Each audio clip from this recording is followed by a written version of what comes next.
Olá, muito boa noite para você. A gente começa o RN2 de hoje falando sobre trânsito, porque deve ser liberado ainda hoje à noite o tráfego de veículos na ponte metálica instalada de forma provisória no local onde se abriu uma cratera na noite do último dia 13 de setembro, na BR-101 Norte, entre Natal e Extremóis.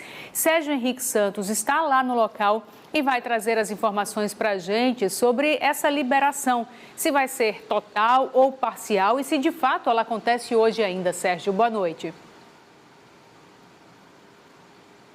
Oi, Emily, boa noite para você, boa noite Rio Grande do Norte. Previsão de liberação daqui a pouco. O Exército já finalizou a obra aqui na ponte metálica instalada na BR-101 Norte. Eles deram como previsão o horário das 9 horas da noite. A ponte já está finalizada, nós inclusive já temos autorização de passar sobre ela. Apenas os veículos não estão passando porque a ponte vai ser liberada no sentido Touros, aqui da BR-101 Norte. E a placa que está faltando é justamente a que vai dizer que o sentido contrário é um sentido proibido de passar. Apenas veículos de até 30 toneladas serão autorizados a passar por esse trecho aqui do quilômetro 72 da BR-101 Norte. E os militares do Exército, do Batalhão de Nova Descoberta, do 7º BECOMB, vão estar aqui a noite inteira orientando o trânsito e o trânsito vai estar funcionando no sentido sistema pare e siga. O DENIT, o Departamento Nacional de Infraestrutura dos Transportes, orienta que os veículos com mais de 30 toneladas, caminhões, por exemplo, utilizem os atuais desvios, que são por Genipabu e também por Extremóis. O pessoal do Exército vai ficar aqui por 3 meses, que é o prazo previsto, que as obras devem ser executadas, as obras definitivas aqui para consertar o bueiro que acabou ruindo aqui e prejudicando a pista aqui na BR-101 Norte. Emily Vigílio. Muito obrigada, Sérgio Henrique Santos, pelas informações ao vivo, direto da BR-101, onde a ponte provisória foi construída, como a gente acabou de ver aí nas informações, com as informações de Sérgio Henrique Santos. A Secretaria Estadual de Saúde convocou representantes das prefeituras para traçar novas estratégias em busca de avançar no percentual de crianças potiguares vacinadas contra a poliomielite. O estado está com a baixa cobertura.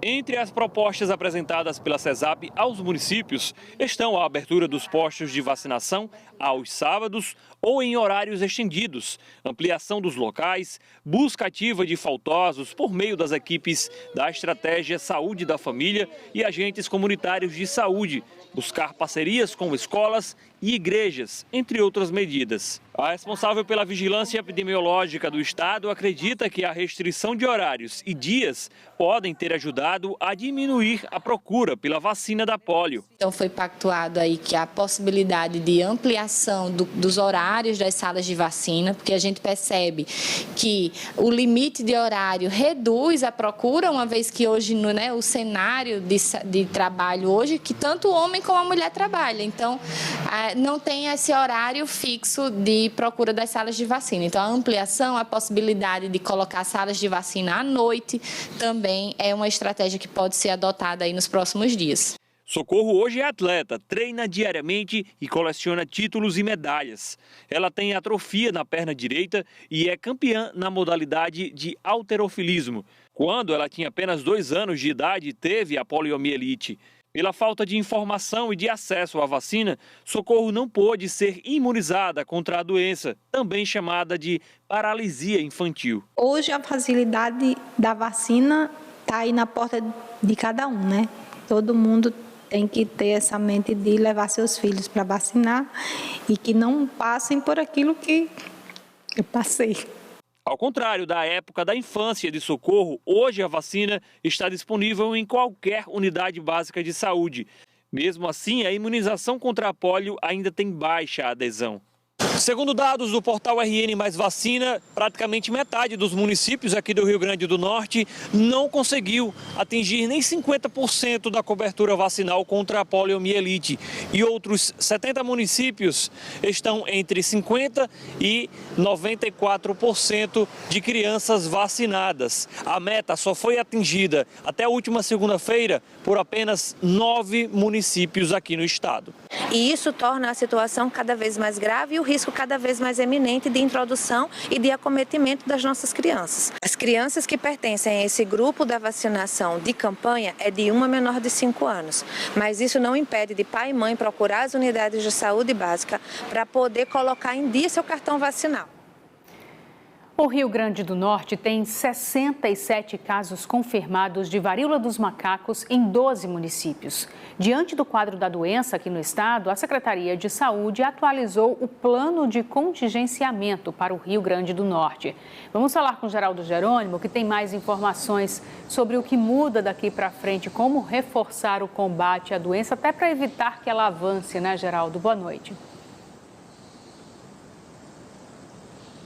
Oi, Emily, boa noite a você, boa noite a todos. Esse novo documento leva em consideração principalmente essas notificações mais recentes dos casos de vírus da varíola dos macacos e principalmente as orientações aos municípios de menor porte aqui do Rio Grande do Norte, né? De acordo com o boletim epidemiológico divulgado mais recente, são 67 casos registrados aqui no estado em 12 municípios espalhados aí em praticamente todas as regiões do estado.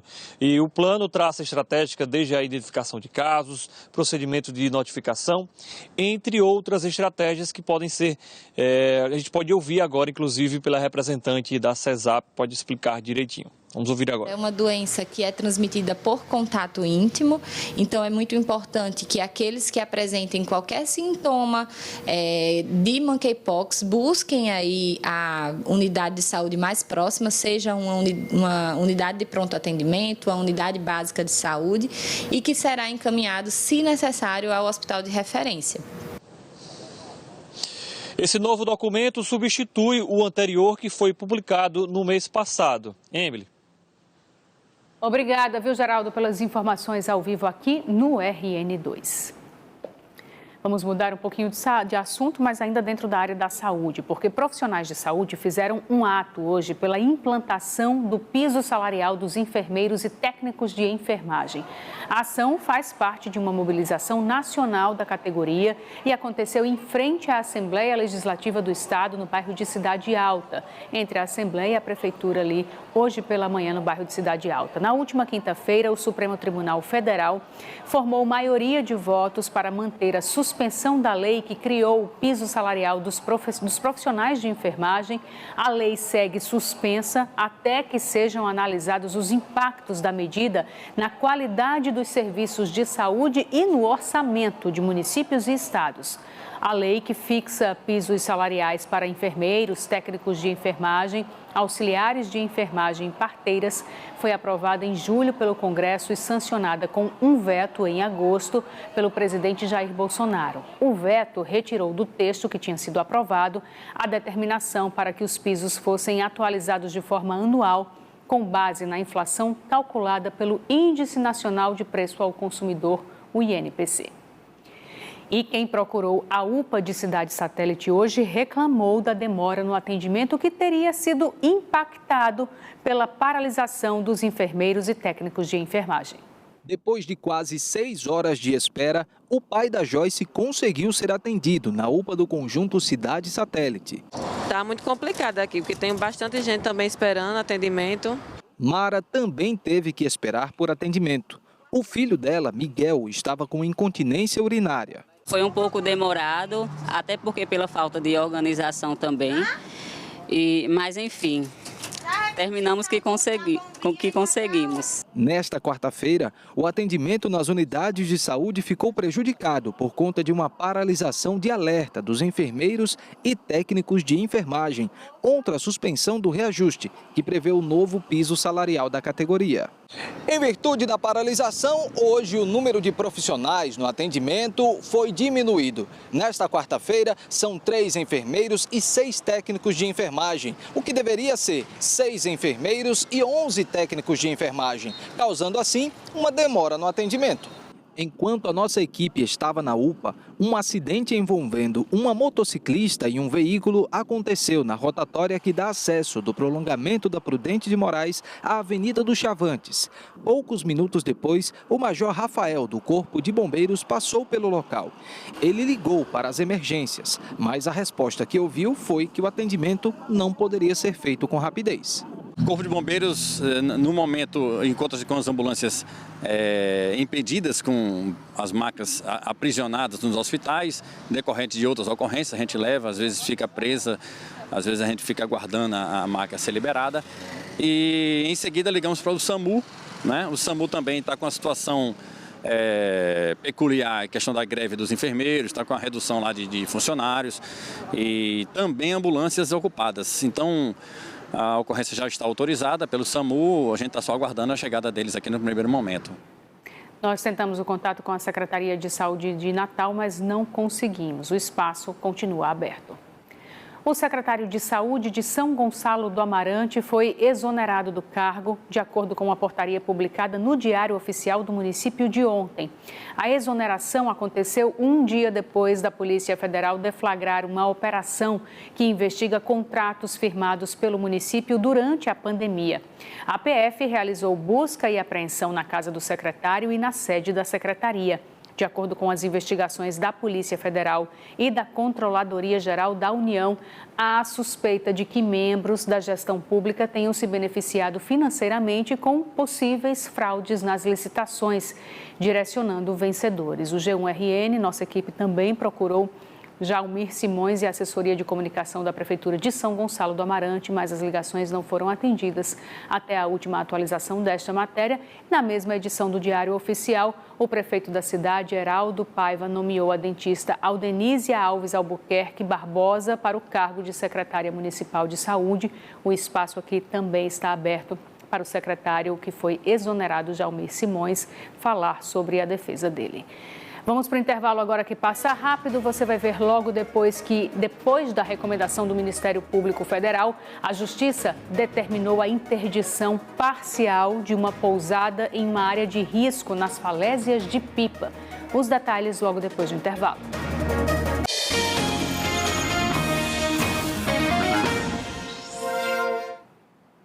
RN2 de volta. Depois do pedido do Ministério Público Federal, a Justiça determinou a interdição de parte da estrutura de uma pousada na área das falésias da Praia de Pipa, em Tibau do Sul. Vamos falar com Juliane Barreto, ela tem mais informações para a gente. Ontem a gente mostrou esse caso aqui no RN2 e hoje saiu a decisão da Justiça, né, Juliane? Boa noite. Isso mesmo, Emily. Boa noite para você, para quem está em casa. A decisão da Justiça foi que a Defesa Civil do município de Tibau do Sul faça a interdição imediata de uma parte da pousada, né, um quarto, o deck e a piscina. Esse pedido do Ministério Público Federal, que levou a uma decisão da Justiça, é baseado em um laudo encomendado pela Prefeitura de Tibau e que mostrou que a parte dessa pousada está localizada em um trecho da falésia que tem risco grave de desabamento a curto prazo, risco iminente. E por isso o Ministério Público afirma que é realmente importante que haja essa interdição de parte da pousada e agora a Justiça acatou esse pedido. Essa maior fiscalização e observação das falésias em Pipa começou após o acidente, né, que aconteceu grave em 2020, em que uma família inteira morreu após o desabamento de uma parte da falésia, mais especificamente ali na Praia do Centro. Eu volto com você no estúdio. Obrigada, viu, Juliane, pelas informações ao vivo aqui no RN2. E a Polícia Civil realiza desde ontem a Operação Contos de Horror para prender condenados por estupro de vulnerável. Entre os presos estão 2 idosos. As prisões aconteceram nesta terça e quarta-feira nos municípios de Rio do Fogo, Natal e na zona rural de Macaíba. Um dos homens presos tem 25 anos. Os outros são idosos de 71 e 72 anos. Todos foram condenados por crimes de estupro de menores de idade cometidos entre 2008 e 2016. Na casa de um deles, a polícia encontrou 3 armas. O idoso de 71 anos morava em Pium e tentou fugir ao saber que estava sendo procurado. Ele foi condenado a 18 anos por estuprar e engravidar uma adolescente. Na versão dele, a relação era consensual. O nome da operação Contos de Horror diz respeito, segundo a Polícia Civil, à cultura de pessoas adultas que cometem crimes sexuais dentro da própria família. Segundo as investigações, o perfil dos criminosos condenados geralmente são homens idosos que cometem os crimes contra os familiares, achando que não vão ser punidos. Há essa preocupação da gente combater com maior fervor, com maior vigor esse tipo de crime, principalmente porque os protagonistas, ou digo, os antagonistas desses atos, são membros da própria família. Então, para que sirva de exemplo de que o Estado, seja pelos seus órgãos de persecução penal, Poder Judiciário, Ministério Público e Polícia Civil e Federal, não irão silenciar, não irão negligenciar. Nós iremos atuar realmente com vigor para que todos eles sejam responsabilizados por esse grave crime. Temos outros mandados, a equipe continua diligenciando, esperamos que em breve outros sejam presos. Vamos para mais um intervalo. Na volta você vai ver os compromissos de campanha dos candidatos ao governo do estado.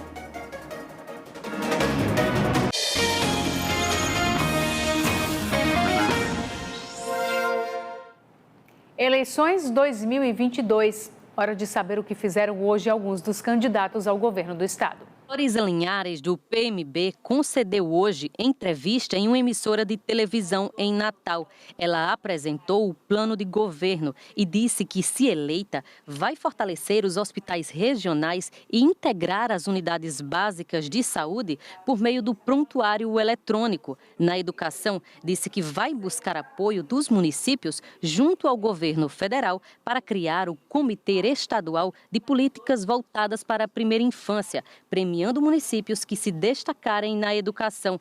Na segurança pública, Floriza disse que vai implementar o projeto Cidade da Polícia no estado. A polícia ela passa a ser integrado com a sociedade, participando diretamente. Isso hoje ocorre de forma voluntária, são 18 policiais militares que desenvolvem esse núcleo, esse projeto.